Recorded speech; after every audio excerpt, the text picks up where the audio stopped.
السلام علیکم عثمان. انسانوں سے ریلیٹڈ کچھ ورڈز ہیں جو قرآن مجید میں آئے ہیں.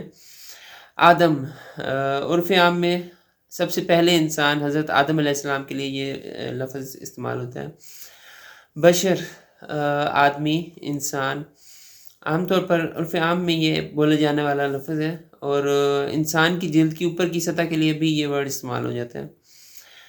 انس، آدمی، انسان، اناس، ایسے گروہ اور جماعت کے لیے جو ایک قبیلہ، خاندان یا ایسی کسی وجہ سے دوسرے لوگوں سے مختلف ہو، تو ایسے لوگوں کے لیے اناس کا ورڈ یوز ہو جاتا ہے ایسی جگہ پر.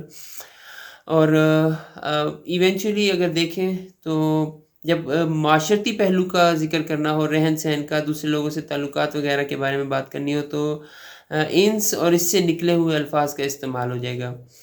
جب انسان کے تاریخی پہلو کا ذکر کرنا ہو تو آدم اور بنی آدم جیسے الفاظ کا استعمال ہو جائے گا. اور جب انسان کے فطری اور طبعی پہلو کا ذکر کرنا ہو تو بشر جیسے الفاظ کا استعمال ہو جائے گا. تو یہ تھا کچھ انسان کے بارے میں جو قرآن مجید میں الفاظ ہمیں مل سکتے ہیں.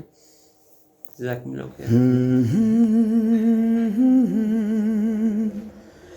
خیر.